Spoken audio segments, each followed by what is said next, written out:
Assalamualaikum warahmatullahi wabarakatuh. Halo Sobat BEM KM Fateta, berjumpa kembali dalam program Ngobar BEM, Ngobrol Bareng BEM episode 5. Apa kabar KM Fateta? Semoga selalu dalam keadaan sehat walafiat. Amin ya robbal alamin. Dalam episode kali ini, kita akan membahas bagaimana rasanya menjadi seorang mahasiswa. Akan dibahas pada kesempatan oleh narasumber kita yang juga diamanahkan sebagai Wakil Gubernur BEM KM Fateta Kabinet Sinergi Aksi pada periode tahun ini. Halo Andre. Kabar baiknya ya. Baik Andre. Kami juga mengucapkan terima kasih kepada Andre yang sudah meluangkan waktunya di tengah kesibukannya untuk berbagi kepada kita semua dan kepada viewers yang ada di rumah tentunya. Oke, langsung saja sama-sama kita ketahui nih narasumber kita yang diamanahkan sebagai Wakil Gubernur KM Fateta tentunya sudah banyak pengalaman yang dilaluinya. Boleh nih di-share apa saja pengalaman-pengalaman yang sudah didapatkan selama berkuliah di Fateta. Oke, baik. Halo KM Fateta, sebelumnya perkenalkan. Saya mau pertama dari jurusan Teknik Pertanian dan Biosistem Angkatan 2019. Untuk sekarang, alhamdulillah, saya diamanahkan sebagai Wakil Gubernur Badan Eksekutif Mahasiswa Keluarga Mahasiswa Fakultas Teknologi Pertanian Universitas Andalas, Kabinet Sinergi Aksi. Berbicara tentang pengalaman saya di kuliah, saya kuliah di jurusan Teknik Pertanian dan Biosistem. Saya mengetahui jurusan ini adalah 12. Saya tertarik di jurusan khususnya di mesin. Tapi saya merasa takut karena saya tidak mau masuk teknik mesin yang kata-katanya teknik keras. Akhirnya saya masuk ke jurusan yang berhubungan juga dengan mesin tapi di bidang pertaniannya. Nah, ternyata sama saja untuk pengadarannya sama-sama keras. Saya mahasiswa yang berasal dari perantauan. Saya tinggal di Kota Bekasi, tepatnya di Jawa Barat. Ya sangat jauh untuk akses ke Sumatera Barat. Saya ini adalah tantangan buat saya, karena sebagai mahasiswa perantau kita juga harus memiliki sifat-sifat yang dimiliki oleh seorang perantau. Salah satunya adalah mandiri. Kenapa? Karena bisa dikatakan bahwa saya adalah orang yang awalnya tidak pernah jauh dari orang tua, tapi setelah kuliah saya akhirnya masih manja menjadi mahasiswa yang harus mandiri. Baik, untuk pengalaman saya di perkuliahan ini, saya adalah salah satu mahasiswa penerima bidik misi di Universitas Andalas. Untuk penerima mahasiswa bidik misi Universitas Andalas, maka tahun pertamanya itu tinggal di asrama Universitas Andalas. Untuk asramanya sendiri, saya masuk di asrama Rosmayam Shop yang berada di Universitas Andalas, tepatnya di belakang PKM atau Pusat Kegiatan Mahasiswa UNANA. Pertama kali saya masuk asrama, mungkin ini adalah rumah tinggal pertama bagi saya. Dan juga saya mendapatkan banyak teman dari asrama. Mengapa? Karena saya adalah salah satu dari 2 siswa di sekolah saya yang berkuliah di Padang. Saya sebagai perantau teman relasi. Untuk organisasi saya sendiri, ketika di universitas ini, saya tidak langsung masuk ke organisasi. Tapi saya bersekolah dulu di generasi mudanya BMKM UNAN, yaitu Institut Generasi Muda Kabinet Tekad Juang, dengan presiden mahasiswanya adalah Bang Ismail Jainuddin, dengan wakil presidennya Bang Randi. Saya di sana banyak sekali menimba ilmu ya, awalnya dari manajemen waktu, manajemen organisasi, manajemen konflik, dan juga banyak lagi. Dan juga saya belajar terkait dengan public speaking. Untuk organisasi saya di asrama, saya juga di asosiasi mahasiswa asrama, tepatnya di Departemen Pengelolaan Sumber Daya Mahasiswa. Di sana saya banyak mengenal kawan-kawan yang berbeda jurusan, berbeda latar belakang, disatukan di asrama yang memiliki pola pikir yang berbeda-beda setiap orangnya. Jadi itu adalah pengalaman yang berharga buat saya. Asal dari sekolah mudanya Dewan Perwakilan Mahasiswa, yaitu Sekolah Legislatif Fateta. Di sana saya belajar juga terkait dengan undang-undang dan juga sebagai macamnya. Jadi saya bisa dikatakan memiliki dua latar ya. Yang pertama saya latar dari BEM yang didapatkan dari GM Unan, dan juga saya latar dari DPM juga ya, yang dimiliki di Fakultas Teknologi Pertanian.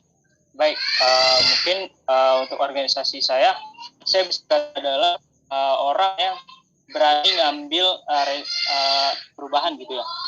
Pertama saya bergabung, tapi saya malah masuk di organisasi pergerakan ya, organisasi BEM yang bisa dikatakan berseberangan ya, karena DPM ini adalah dewan yang mengikuti BEM ya. Jadi saya mengambil resiko untuk bergabung ke BEM. Alhamdulillah saya mengikuti wawancaranya dan juga diterima di dinas eksternal BEM Fateta yang pastinya Kabinet Narasi Nyata yang digubernuri oleh Bang Nanda Satria, dan wakil gubernurnya adalah Bang Muhammad Akbar Bolkiah Effendi. Dan juga alhamdulillah saya berani lagi untuk naik ya. Saya mengikuti yang namanya PEMIRA, yang kita itu Pemilihan Umum Raya. Saya berpasangan dengan gubernur BEM sekarang, yaitu Bang Nofriandi. Dan alhamdulillah atas izin Allah kami berdua menang dan juga diamanahkan sebagai gubernur dan wakil gubernur BMKM Fateta. Mungkin itu ya untuk pengalaman saya dari awal masuk kuliah, saya di asrama, dan juga saya bergabung di organisasi. Dari banyak pengalaman Andre nih, dari mulai masuk kuliah, organisasi, asrama, sampai menjadi gubernur, wakil gubernur KM Fateta, pasti banyak suka dan dukanya nih. Apa aja suka dan duka yang dapatkan selama menjadi mahasiswa Fateta? Oke, baik. Mungkin yang pertama tuh dari dukanya aja dulu ya. Untuk dukanya sendiri, ya seperti saya tahu ya, saya adalah mahasiswa yang berasal dari bisa dikatakan kota yang jauh dari Sumatera Barat, khususnya Kota Padang, yaitu saya berasal dari Jawa ya, yaitu di Bekasi, Jawa Barat. Saya awal masuk memang bisa dikatakan tidak punya teman, tapi alhamdulillah saya berani bergaul, dan juga sekarang alhamdulillah memiliki banyak teman ya. Dan juga untuk dukanya sendiri, saya bisa dikatakan adalah orang yang ketika masuk Universitas Andalas belum mengerti sama sekali yang namanya bahasa Minang. Tapi setelah masuk di Universitas Andalas, akhirnya saya mengerti bahwa seperti ini loh bahasa Minang, logatnya gini, dan juga tetap namanya gini. Jadi saya sebagai pendatang atau bisa dikatakan perantau, jadi saya harus menuruti apa aja yang berlaku di Kota Padang, khususnya bagi masyarakat Minang gitu ya. Karena kalau kita sebagai perantau memang harus memiliki tingkah seperti itu. Untuk duka berikutnya yaitu ketika perkuliahan online.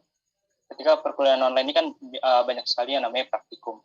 Dan juga praktikumnya ketika online dijalani juga secara online ya, tidak di laboratorium yang berada di fakultas kita. Nah itu jadi itu dukanya juga di situ, karena belum pernah merasakan memegang alat yang ada di fakultas. Walaupun sebetulnya pernah, tapi untuk praktikumnya belum pernah ada megang alat gitu. Kayak saya kan berasal dari pertanian dan biosistem ya.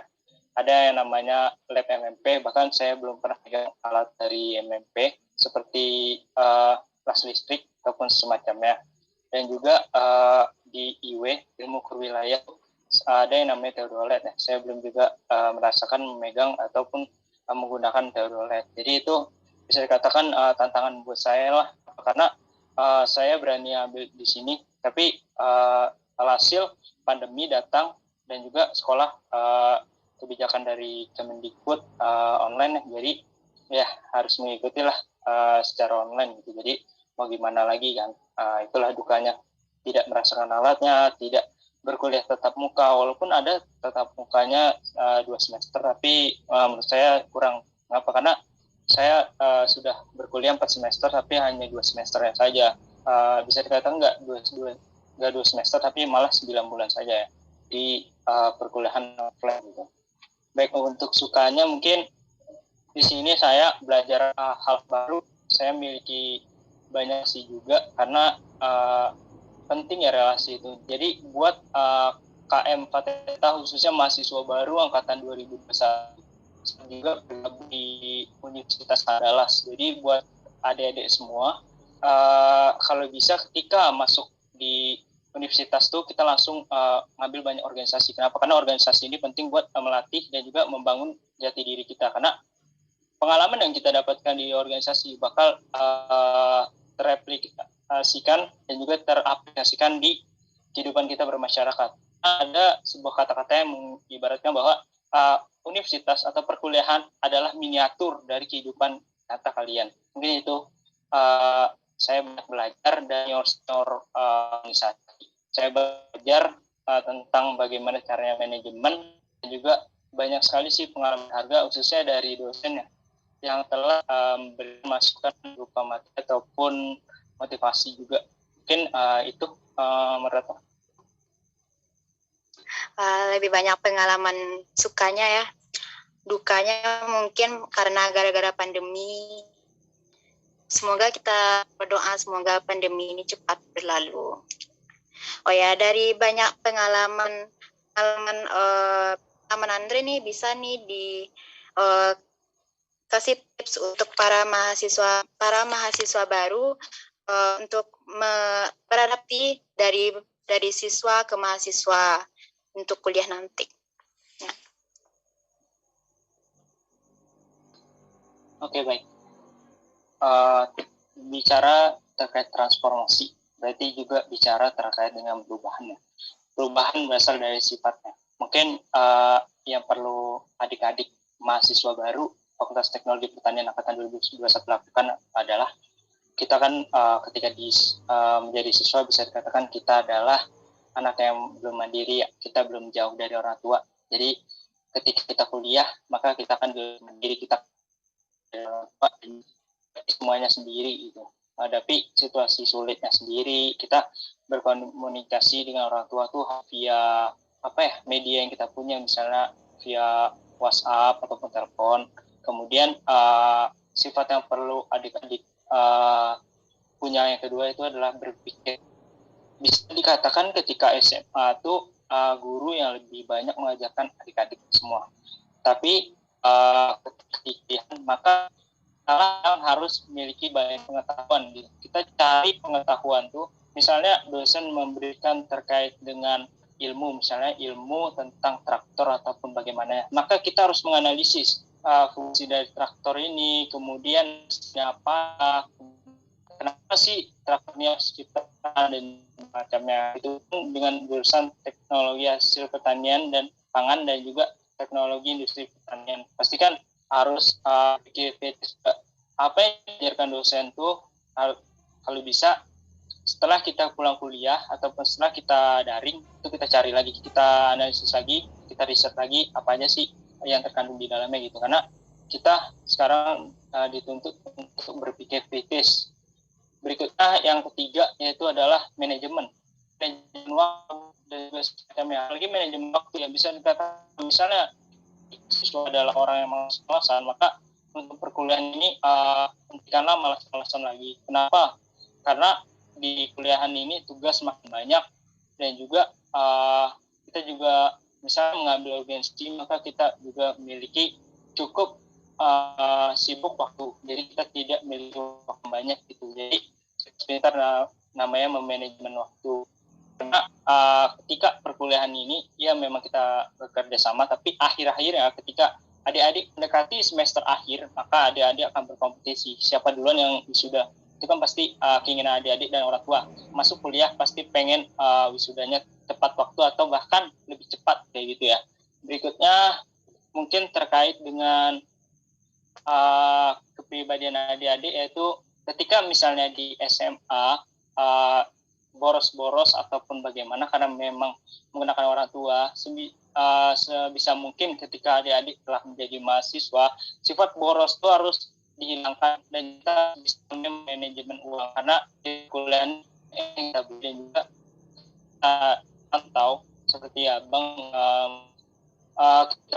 kita makan sendiri, makannya harus beli di luar juga ataupun bikin. Beda dengan ketika kita di rumah, ya memang orang tua yang pasti memasakkan gitu. Mungkin itu aja mungkin yang bisa Bang share, sifat-sifat apa aja sih yang harus dia punya ketika ada jadi mahasiswa, mungkin itu.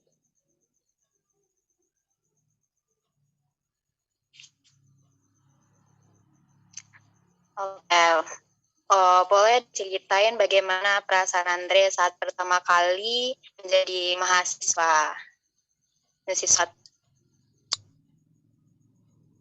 Oke, baik.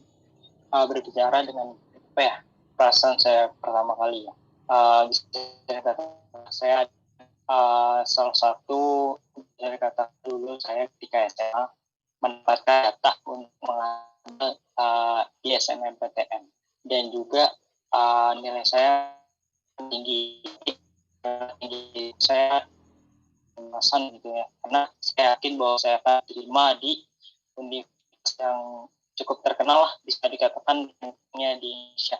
Yang itu saya di Universitas Indonesia, tapi alhasil saya tidak lulus juga, harus mengejar di kawan. Tepatnya itu pengumuman dari SM juga sering apa ya, bahkan kerja kelompok pun sering ketika di, kalau saya katakan ada juga pas itu lebih banyak belajar di tempat les ataupun di rumah gitu. Dan juga buku yang tebal itu bisa di apa ya, dipikirlah gimana pandangan ya. Karena kerja keras memang akan nanti hasil. Ketika kita mau berusaha, ketika kita memiliki niat yang fokus satu tujuan bahwa kita bakal diterima di PTN itu sama dengan nol. Dan juga kita pembukaan PTN itu ketika PTN bahkan Andre bisa dikatakan takut yang membukanya. Kenapa? Karena pas di SNMPTN itu pengumuman di SNM bahwa akan lulus, kata hasil ketika dibuka takdir berkata lain, di SNM Andre gagal. Sehingga ketika pengumuman SBMPTN tepatnya, Andre ya udah pasrah lah, gimana lagi persiapan teman-teman dari rekan-rekan di Indonesia, di Sumbar ataupun di mana guru sendiri. Dan alhamdulillah Andre diterima di Universitas Andalas. Bisa dikatakan bahwa diterima di Universitas Andalas artinya ada Andre sama dengan pulang kampung kayak gitu ya. Karena ketika Andre sama sekali belum pernah pulang kampung ke Sumatera Barat, padahal orang Minang ya, walaupun nggak bisa bahasa Minang dan nggak ngerti bahasa Minang, tapi Andre memiliki keturunan Minang itu di Padang Pat. Andre kan ngerantau nih, gimana rasanya jauh dari kampung halaman, jauh dari keluarga? Gimana ya rasanya kuliah jauh dari orang tua? Ya gimana ya?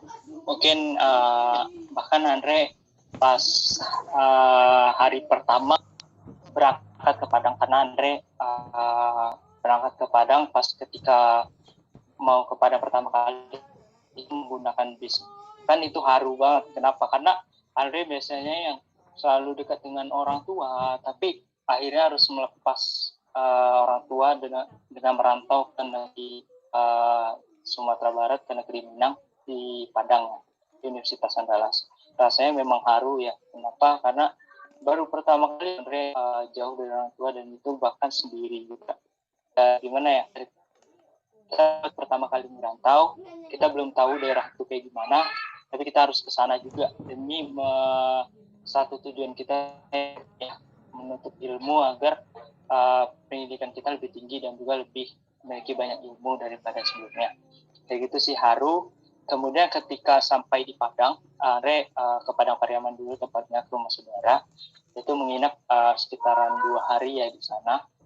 Dan juga walaupun di rumah saudara, tapi orang tua pasti selalu terngiang-ngiang ya. Kenapa? Karena setiap pagi selalu dibangunin, sarapan selalu dibikinin. Mungkin itu ya.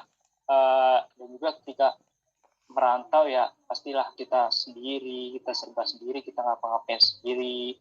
Mungkin itu agak sedihnya. Tapi ya mau gimana, kita di sini diterima sebagai mahasiswa salah satu perguruan tinggi. Kita harus punya mindset bahwa kita mampu lebih mandiri lagi ketika kita menjadi siswa gitu. Jadi kita harus bisa beradaptasi, kita harus bisa tradisi orang lain, tradisi di negeri orang kayak gitu, jadi sebagai perantau gitu ya. Dan juga hari pertama tuh aku Universitas Andalas bisa dikatakan Andre tidak tahu, tapi alhamdulillah Andre memiliki kakak tingkat yang kakak tingkatnya adalah teman dari saudara dan juga sepupu ya. Dia berkuliah di Universitas Andalas, tepatnya jurusan sosiologi angkatan 2018. Di sana Andre banyak belajar tentang UNAN itu di mana, UNAN itu tempatnya ada apa aja. Mungkin itulah misalnya abang tuh mendengarkan, mungkin terima kasih banget udah mengajari dan juga menunjukkan hal-hal yang ada di UNAN kayak gitu ya. Dan juga ketika ketika tes kesehatan itu bisa katakan bahwa kita menemukan teman-teman baru lah. Bahkan ketika tes kesehatan itu Andre pertama kalinya menemukan orang yang satu provinsi dari Andre, Jawa Barat juga tepatnya, dan juga ada yang dari Jakarta gitu. Ketika bakti pertama bimbingan aktivitas tradisi kemahasiswaan ilmiah ya, Andre baru tahu tuh kalau ternyata di Padang nih kita sebagai mahasiswa pasti ada yang namanya Ikatan Mahasiswa Daerah atau keluarga mahasiswa daerah gitu ya. Alhamdulillah Andre dipertemukan dengan namanya Komisariat Perhimpunan Mahasiswa Jabodetabek Kopaja gitu. Dan juga akhirnya bisa kembali lagi lah mengerti berbicara dengan orang-orang yang memang satu daerah sama Andre gitulah di Jabodetabek gitu. Mungkin banyak sekali ya kenangan yang didapatkan ketika pertama kali kuliah, ada sedihnya, ada senangnya, tapi ya kita harus maju. Itu sih.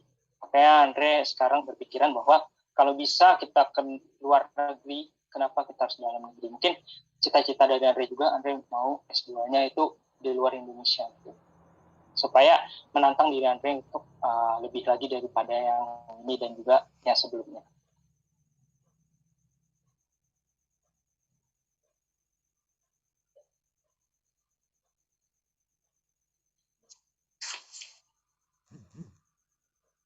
Oke, mantap.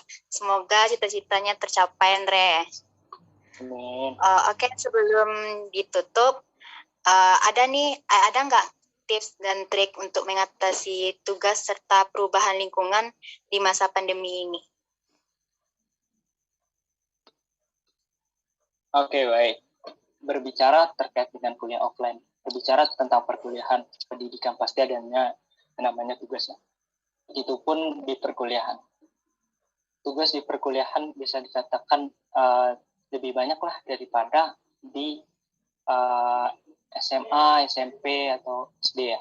Jadi kita harus pintar-pintar bagi waktunya, kita pintar-pintar belajar gitu ya.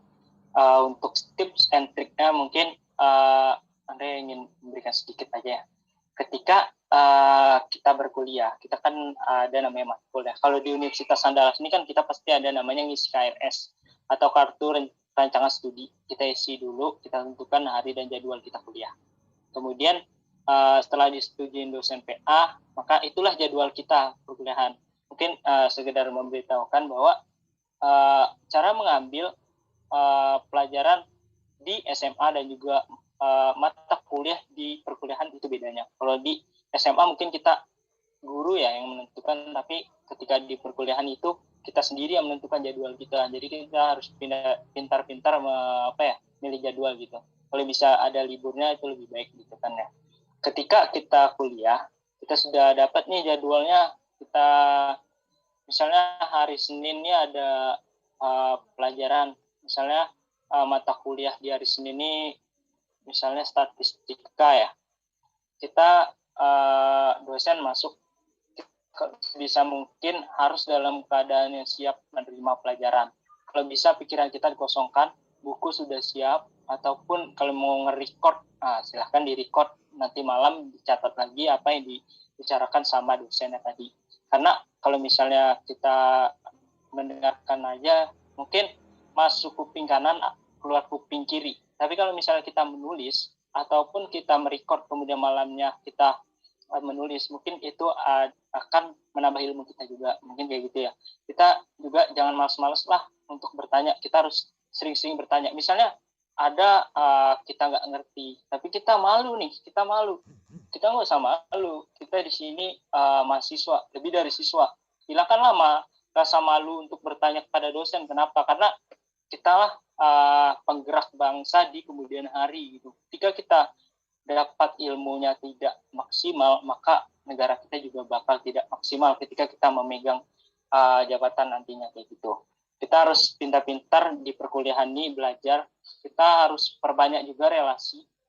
Kalau bisa kita juga berteman dengan kawan-kawan kita yang berbeda jurusan, berbeda fakultas, dan juga berbeda latar. Karena kita bisa menukar ide-ide kita terkait dengan apa aja yang diperlukan oleh bangsa. Ketika perkuliahan, kita ada juga kan teman kelas, kita perlulah sering-sering berdiskusi dengan mereka. Siapa tahu mereka memiliki ilmu tambahan yang tidak diberikan oleh dosen tadi. Kan bisa menambah ilmu kita juga gitu ya. Dan juga ketika ujian itu adalah momentum kita untuk refreshing. Orang-orang berkata bahwa ujian itu kita panik, kita perlu mempersiapkan segalanya, tapi itu adalah pikiran yang disebutkan masalah ya, rekan-rekan semua, KM Fateta. Karena ketika perkuliahan ini justru hari-hari biasa, hari-hari perkuliahan itulah yang harus kita jadikan hari-hari panik. Kita harus mendapatkan ilmu yang banyak itu. Kenapa? Karena ketika kita telah mendapatkan ilmu yang banyak, ketika di ujian nanti kita bisa refreshing, kita bisa tenang, kita bisa mengerti soalnya kayak gini nih, ini udah nih saya bahas sama teman saya gampang nih mah, ataupun bagaimana. Berbeda halnya dengan teman kita yang di hari-hari biasanya males-malesan, tapi ketika perkuliahan dia panik, nah itu tidak baik gitu. Kalau bisa mengerjakannya daripada waktu yang ditentukan, itu lebih bagus gitu ya. Jadi walaupun kita miliki banyak keuntungan ketika mengerjakan tugas secara online, tapi kita harus juga lebih tepat waktu. Kemudian terkait dengan perkuliahan, sistem perkuliahan kita ya, secara offline dan online itu sangat berbeda. Kalau misalnya offline itu kita di kelas, kita bisa bertanya, kita bisa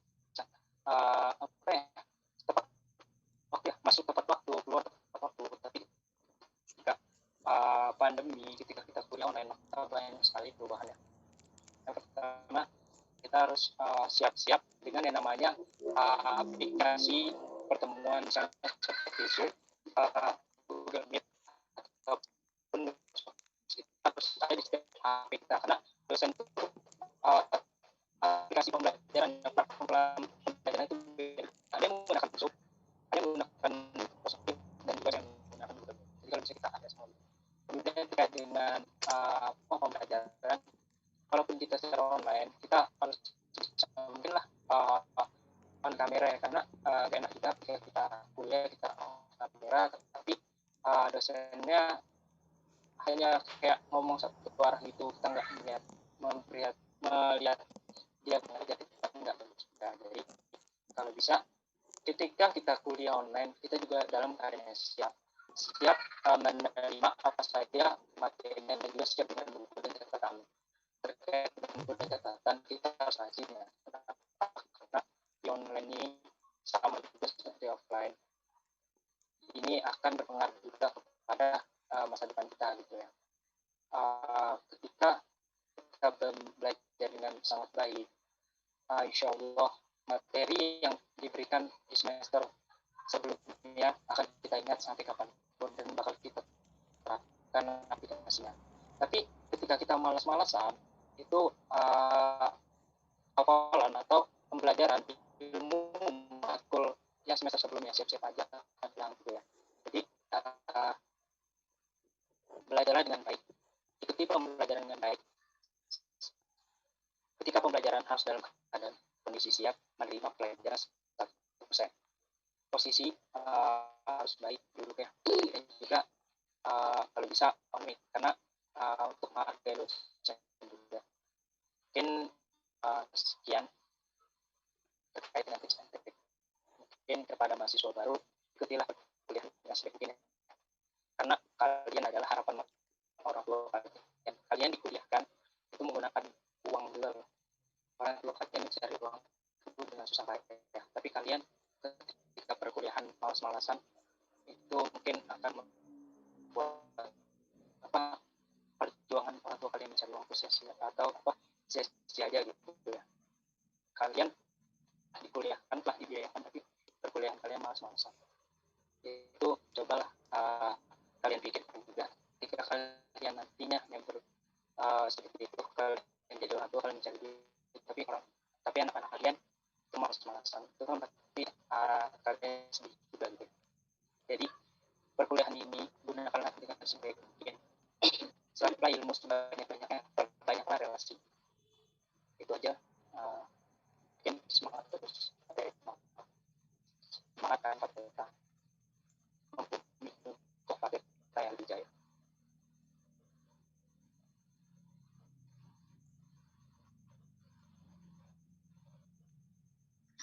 Wah, penjelasannya luar biasa dari narasumber kita. Gak kerasa kita sudah berada di penghujung episode kali ini. Sekali lagi kami mau mengucapkan terima kasih kepada Andre yang telah berbagi tips dan pengalamannya kepada kita semua. Dan terima kasih juga kepada viewers yang sudah mendengarkan Ngobar BEM kita pada episode kali ini.